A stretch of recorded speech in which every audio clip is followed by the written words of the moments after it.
Tom Cotton of Arkansas. He serves on the Intelligence and Armed Services Committee. He's a U.S. Army veteran, an officer who served both in Iraq and Afghanistan. Senator, thanks very much for coming in. Thank you, Wolf. This man who has not yet been identified with the hat, the light jacket, have you been told who he is, what they suspect? Wolf, I don't want to get into the details of the investigation as it's ongoing. One thing, though, that's increasingly clear from the reports we just heard from Pamela and Clarissa is these were not unknown terrorists. This was not a sleeper cell. These were known terrorists that slipped through the grasp of Belgian and European authorities. Known to and that's whom? very Who knew about these guys? Well, the Belgian authorities, it's very clear, based on the reporting that we just heard. How long have they known about these individuals? Well, you have to say they, at least going back to the Paris attacks in November. And they couldn't find them? They couldn't arrest these individuals? Well, no, obviously not. Well, what does that say to you? Well, it says that there are some gaps in the Belgian authorities' capabilities, but also in Europe's capabilities. But ultimately, it says you can't win the war on terror playing a prevent defense. You have to go on offense. To expect to be able to stop, say, every terrorist that rolls a piece of luggage into an airport is like expecting an NFL defense to be able to stop every goal line stand when it's first and goal from the 3. You have to go to the root of the problem, and the root of the problem is the Islamic State in Iraq and Syria, and increasingly in places like Libya. I understand that, but there are hundreds of, supposedly hundreds of these terrorist sleeper cells, if you will, already not only in Belgium, but throughout Europe. Well, again, I wouldn't even say they're sleeper cells if they're well known to the Belgian authorities. Abdeslam was caught on Friday in his... Salah Abdeslam, who was involved in the Paris attacks. Who was involved in he the was Paris on the run for 4 months, but he was hiding sort of in plain sight. Yeah, it'd be like as if people were looking for me in the streets of Dardanelles where I grew up, and no one was willing to turn me over. That's a real problem that Belgian and European authorities have. Is there a code of silence among these individuals, people in the Muslim community, for example, in Brussels? Because that's what has been widely suspected. I think you have to really ask serious questions about the kind of work that the European countries have done to integrate Muslim immigrants into their cultures. And in places like Molenbeek or in some of the suburbs around Paris, it's pretty clear they haven't done a very good job. It's certainly not the kind of job that we've done here in America. This other individual who is blown up, Najim Lashrawi, the alleged bomb maker, he's if you look at the photo, the surveillance photo, he's all the way to the left. Normally, the bomb makers, they don't want to kill them because they need bomb makers for future terror attacks. Why do you think he agreed to blow himself up if he was a master bomb maker? Yeah, you're right, Wolf. It's very unusual for a bomb maker, which is a hard skill to learn. You can't just mix up nail polish remover and hydrogen peroxide in your sink in your apartment in Belgium and learn that. That's why in part, he was in Syria for 2 years. And then he came back to Europe, it's believed, in the flow of migrants from the Middle East and North Africa. It's possible that they felt the plot might be compromised by the capture of Salah Abdeslam on Friday, and they accelerated the attack, and they had no other option. Is that the working assumption? It's possible, yes. That because Salah Abdeslam was finally captured, and there were reports out he was talking, he was cooperating, if you will, although clearly he wasn't cooperating enough to advise them that this attack at the airport and at the metro station was about to take place, that they decided, you know what, it's over, let's go kill ourselves? That's certainly one possibility. It's hard to get into the head of someone who would blow himself up and kill innocent civilians or make bombs to blow himself up to kill innocent civilians. But also, again, get back to the root of the problem, which is the growing safe haven the Islamic State has across Northern Africa and the Middle East. Again, you can't just learn how to make bombs in your sink. You have to go somewhere and have training and have the safe space that you can find in places like Iraq and Syria. The working assumption is that there is a direct link between the November Paris attacks and what happened this week in Brussels. Is that your assumption? Similar individuals, all working with the same, shall we say, leader, if you will, the same operatives? Same leaders or same operatives. The bomb maker who's now being reported wasn't one of the suicide bombers. His DNA was reportedly found on some of the bombs in Paris as well. So it does seem to be increasingly strong links between these two attacks. And again, it's been 4 months since the Paris attacks, and the Belgian authorities weren't able to stop this kind of attack, which raises real questions about our European partners' capabilities. Well, specifically about Belgium, because there's apparently the cooperation between various elements in Europe, different countries, not what it should be by all accounts, and you're well briefed on this. The State Department issued a pretty rare, I shall say, extraordinary warning to Americans thinking of traveling not just to Belgium, but to all of Europe to be alert for what they call near-term attacks. The near-term attacks means almost imminent. It's pretty extraordinary what they're saying. Be careful when you go to a restaurant. Be careful when you go to tourist attractions. Be careful when you go to sporting events in Europe. It basically is saying to me, if I'm thinking of going, maybe it's not a good time to go to Europe.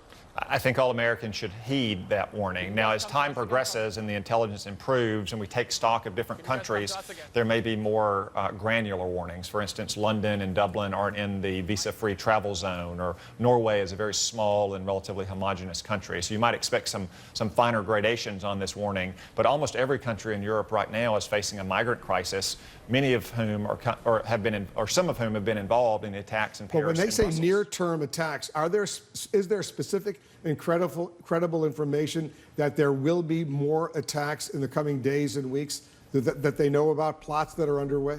Well, I don't want to get into that kind of sensitive intelligence, but I do think that the American people should have concerns and they should heed this warning that went out to the State If your Department. constituents from Arkansas call you, say, Senator, is it a good time for me to go to Paris or Rome or Brussels, you would say?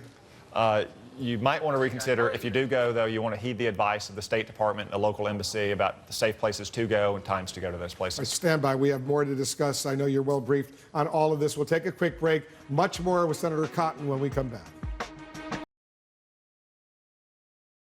Back with the Republican Senator Tom Cotton of Arkansas. He's a member of the Intelligence and Armed Services Committee, a veteran of both Iraq and Afghanistan.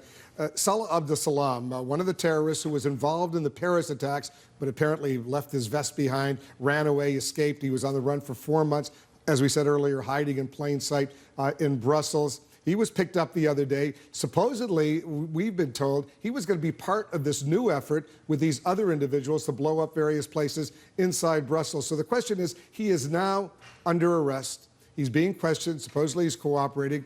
Would it be wise to do to him what Donald Trump has recommended, basically torture him to get more information, because clearly he knows a lot?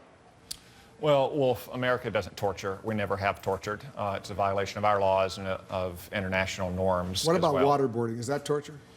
I don't think waterboarding is torture. Americans. So would you support waterboarding this individual to get more information? I mean, it's not something you would just do for fun, but if experienced and expert interrogators go to the president and say, we think this is a ticking time bomb situation, and this is a technique that can elicit information that's going to help stop the attack, then yes, I think that's a tough call. But the presidency is a tough job, and if you don't want to make tough calls, you shouldn't seek that job. But, Wolf, it's important to know on this point that American soldiers volunteer to be waterboarded almost every month as a part of their training.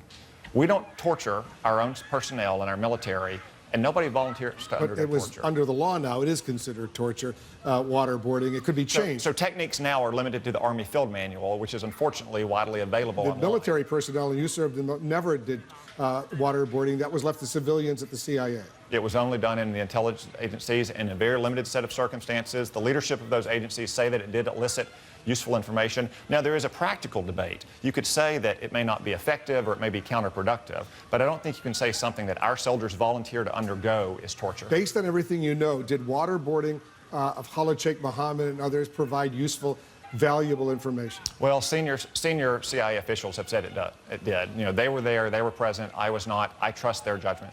As far as enhanced interrogation techniques, that's what the polite phrase, what some call torture. Donald Trump says he would go further than waterboarding. He would actually use torture in this war against ISIS. Would you? Well, no. Again, the United States does not torture, nor have we ever tortured.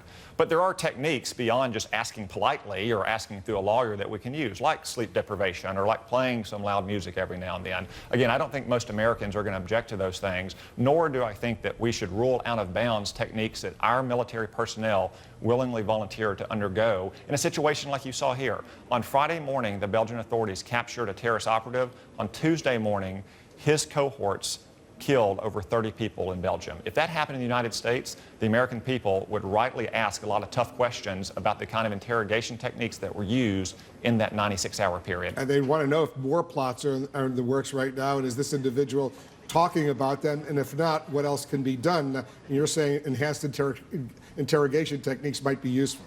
If the experts who have been interrogating terrorists for decades say, we need to deprive this person of sleep, or we need to use other techniques that are not torture, then I would say as the president, yes, you should do that. It's a tough job. You got to make tough calls sometimes. There are reports that ISIS has trained, and I'm reading for this report, at least 400 fighters to target Europe right now, and that some of these terrorists may actually have been trained in what's called the former Soviet bloc. You're well briefed. What can you share with us on that?